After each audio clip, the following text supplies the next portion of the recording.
মানুষ পাথর হয়ে যায়। আমার বলতো যখন ডাকে তখন মনে হয় কি জানো গো, যেন আমার ছেলে কোকিল পুড়িয়ে খাইয়েছে। আমার ওই তিনটে ছেলে আমার এরম ডাকে না গো। আমার বাড়িতে ভাই কানে আসে শাউরি শ্বশুরি বলে খুব ডাকে। আমার বলতুই কতটা আবার যান তা ডাকছো কেন, তোমার কি হয়েছে আবার যান? আম্মা আমি বিয়ে করবো, আর বিয়ে দাও। ওয়ালা মজা আছে, ও মজা আছে, ও কোনে গেছে আমার শরীর ছাড়া, ও মজা আছে, ওর মাটি দাও মজা আছে। ওই যে আমার দাদা কইয়া গেছে গো, আমার দাদা কইয়া গেছে যে কলির যুগ আসবে। ওই বাগনতলায় হাট লাগবে, তাহলে কলির যুগ যে এসে গেছে এখন তা বুঝতে পারলাম।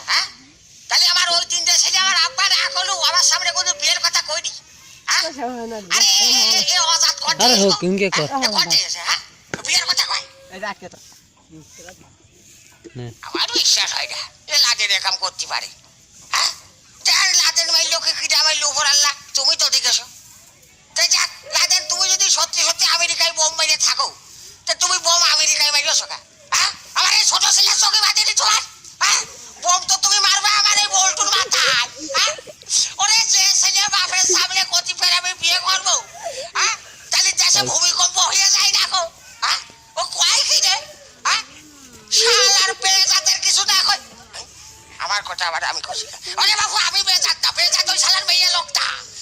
ও জন্ম তো নিয়েছে মেয়ে লোকটার পেটে, আমি তো না। এই তুই বিয়ে করবি, তোর কি বিয়ের বয়স হয়েছে? আরে আম্মা তুমি কি সাথে ইয়ার কি মারো? এই তোর সাথে ইয়ার কি মারবো ছাড় বাড়ে, তুই কি আমার বন্ধু না ক্লাস ফেটে ভাড়ে যাবি তোর সাথে ইয়ার কি মারবো? ইয়ার কি মারো না, একবার জন্ম তো কর্ম সম্মানী দিলে আমার কাছে তোর বিয়ে না আসেনি। ওই যে সেদিনকে সার্কাস খেলা দেখতে গেলাম, সার্কাস খেলা জুকার বিয়ে করেছে।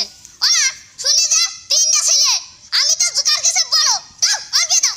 তাহলে চিন্তা করা যায় এই ও জুকার হলে কি হবে, ও তো ঈশ্বরে পাইকে গিয়ে সারে। আব্বা বলতে আমার মুখে সব গেল। আম্মা